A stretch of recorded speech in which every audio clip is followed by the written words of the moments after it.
Quand on voit ce qui se passe, ce qui s'est passé au Sénat américain avec ce général que l'on doit par ailleurs remercier, parce que grâce à lui, bon, on a vu la mobilisation, il a réussi à être le catalyseur de l'unité africaine et afro-descendante, et même au-delà dans le monde, hein.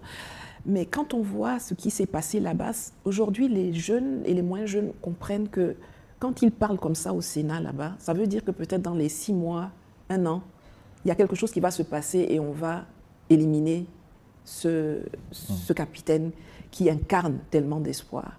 Et je pense qu'aujourd'hui, grâce à cette mobilisation, les gens qui ont l'habitude de zigouiller nos chefs d'État et nos leaders dans nos luttes d'émancipation ont reçu le message 5 sur 5. À l'époque, vous pouviez les éliminer et il ne se passait rien. Mais cette fois-ci, là, si vous touchez un poil, je ne dis pas cheveux parce que je crois qu'ils n'en ont pas beaucoup, mais un poil de nos gens là, il y aura des répercussions chez vous. Ce ne sera pas seulement chez nous. Et c'est pour ça que vous voyez des gens, que ce soit de Jamaïque, qu'il y avait des manifestations un peu partout, à Berlin, à Paris, partout. C'était pour bien leur faire comprendre que le monsieur qui est là-bas, là, et ses camarades, là, si vous les touchez, nous, on devra subir des répercussions parce que vous tuez nos leaders. Mais vous, vous allez subir des répercussions aussi chez vous. Dans les 3 pays, ces 3 pays, le Mali, le Niger, le Burkina Faso, les partis politiques sont suspendus, les élections reportées au Saint-Clinclin. Est-ce que ce n'est pas une menace pour la démocratie, Nathalie Yamb? Qu'est-ce que c'est la démocratie?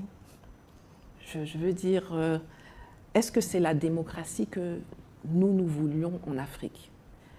Vous savez, en politique, il y a les moyens et il y a la fin. On a réussi à faire croire à certains que la démocratie était la fin. Mais la fin, en réalité, c'est l'enrichissement des Africains, c'est la sécurité, c'est le progrès, c'est le confort des populations africaines.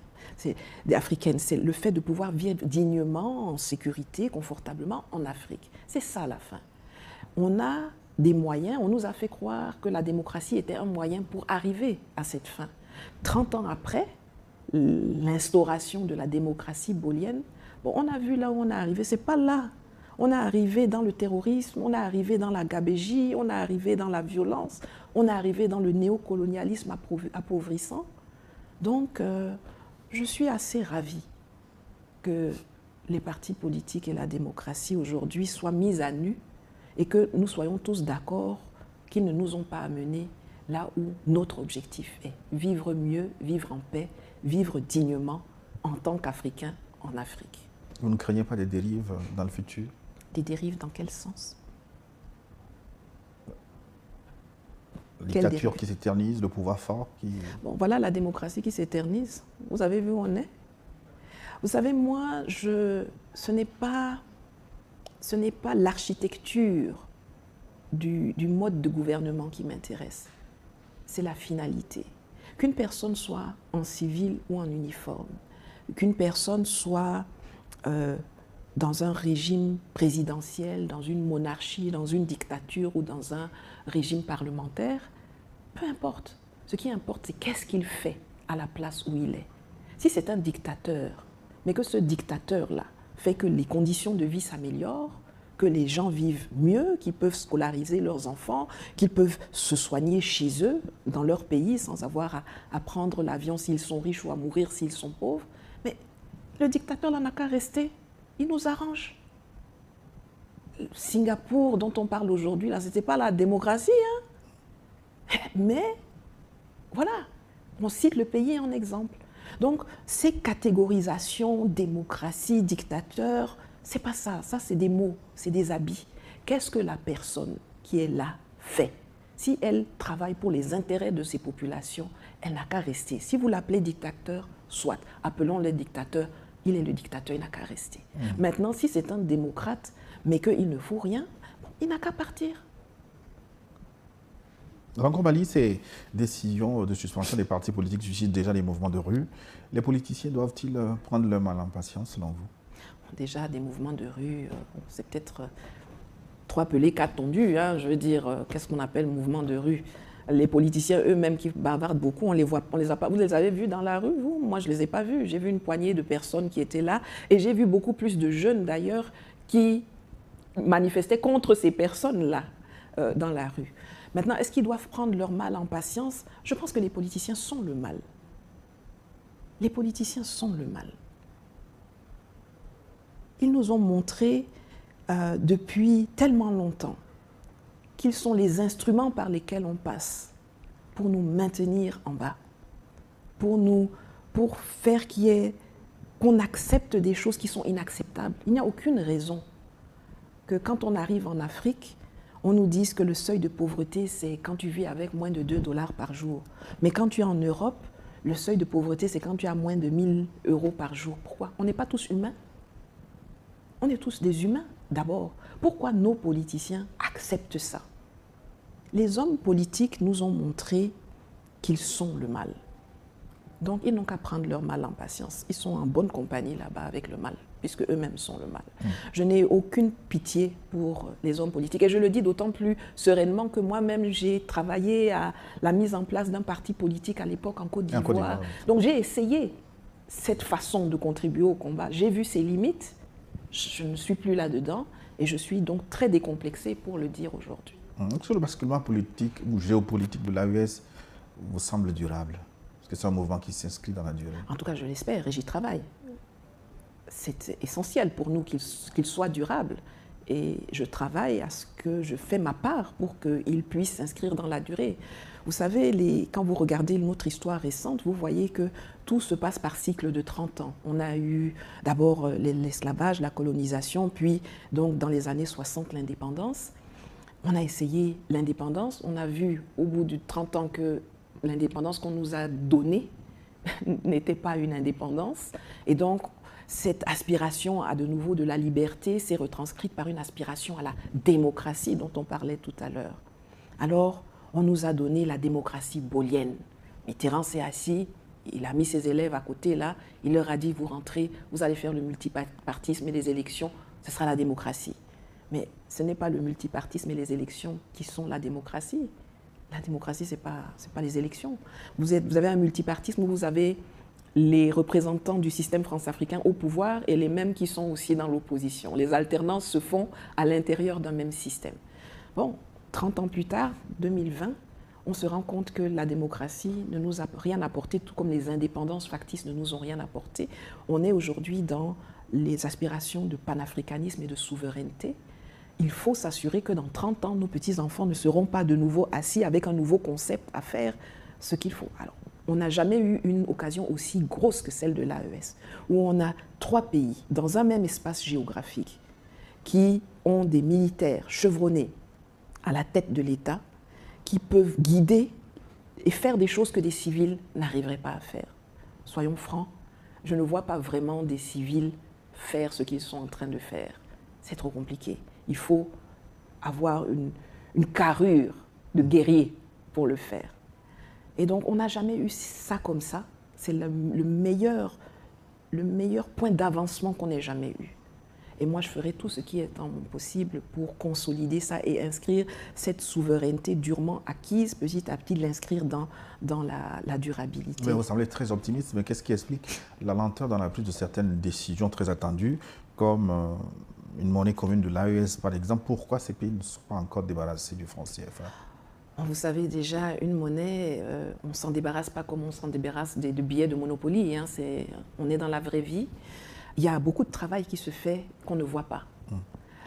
Quand vous lancez une monnaie, il y a des pièges à déjouer. Vous savez que les gens vont vous tendre des pièges, l'histoire nous l'a appris.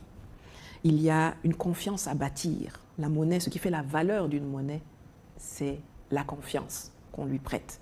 Donc il y a des situations, un contexte à mettre en place, il y a une économie à stabiliser, il y a une sécurité à donner. Là, il s'agit de 3 pays, donc il y a une union et une unité à bâtir. Et tout ne se fait pas en plein jour. Il y a beaucoup, c'est comme dans un iceberg. Il y a 20% que vous voyez, mais les 80% se font en dessous. Les gens sont au travail. Les gens sont en train de travailler à l'arrivée de cette monnaie. Alors bien sûr, on ne va pas dire que tout est rose et tout est bien. Il y a encore, même dans l'AES, des résistances. Les reliquats de l'ancien ordre qui se battent pour essayer de le faire survivre. Et ces gens-là, il y en a qui sont là qu'il faut extirper du processus pour enlever certains blocages. Mais sinon, le dossier de la monnaie avance bien. On espère que la ES s'élargisse, en tout cas vous l'espérez.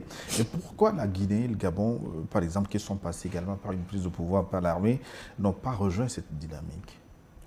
Parce que tous les militaires n'ont pas, vous dites passer par l'armée, mais ce n'est pas l'uniforme qui fait le patriotisme. C'est ce qu'on a dans la tête, c'est ce à quoi on aspire. Parlant de la Guinée, on va quand même reconnaître je crois qu'est-ce qu'il est, il n'était plus colonel maintenant, il est général. D'accord.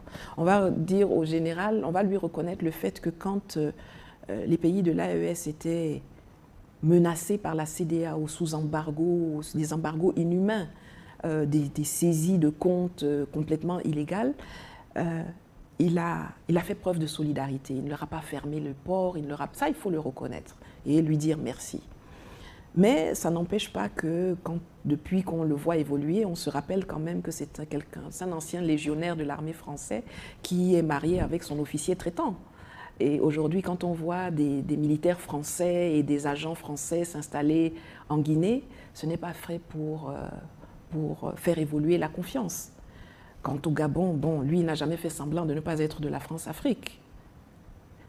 Le coup d'État du Gabon, l'arrivée du général Oligui, c'est le coup d'État typique de la France-Afrique quand vous regardez. C'est le coup d'État france-africain pour sauver le système france-africain, comme Damiba a été mis au Burkina Faso. Bon, lui, il n'a jamais fait semblant de vouloir être dans l'AES ou de vouloir être dans une dynamique de rompre avec la France-Afrique. D'ailleurs, il vient de mettre en place un gouvernement qui est rempli de France-Africains. Bon, c'est un no-brainer. Que dites-vous du positionnement du Tchad? Lequel? Le positionnement géopolitique par rapport à l'AES. Vous connaissez son positionnement? Le Tchad, moi, quand je le regarde, je trouve que c'est assez illisible. Dans l'absolu, c'est assez illisible. Vous voyez, il fait des choses un peu à droite, un peu à gauche. Quand j'étais plus jeune, on disait qu'ils ont des comportements ondoyants et divers. On fait partir l'armée française, mais on ne donne aucun chiffre sur combien... Il n'y a pas eu de transparence dans le processus de départ de l'armée française. On savait tous que la plus grosse présence militaire française dans cette zone de l'Afrique, c'était au Tchad. Mais on ne donne aucun chiffre, on nous fait comprendre qu'en 3 jours, 5 jours, les gens ont pu partir. Et tout ça dans un contexte où Macron avait annoncé une invisibilisation, une stratégie d'invisibilisation. Donc il y a des choses qui se passent, et même si l'armée française était vraiment entièrement partie, aujourd'hui on sait que la DGSE et la CIA sont présents au Tchad, dans le lac Tchad.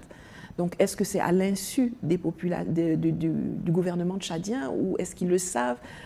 Je pense qu'on est dans un état d'observation. Moi, je ne peux pas parler d'un positionnement du Tchad parce qu'un matin, il est là, l'après-midi, il est là. Je trouve ça très flou et j'observe avec attention en espérant que, quelque part, à un moment donné, il y aura une reconnaissance qu'on ne peut aller que de l'avant. On ne peut pas retourner dans la vieille France-Afrique de papa. Dans notre pays, le Togo, malgré les sanctions sous-régionales, le pays a continué à développer de bonnes relations bilatérales avec l'AES. Que doit-on en déduire finalement? Déjà, peut-être que le Togo est plus raisonnable que ses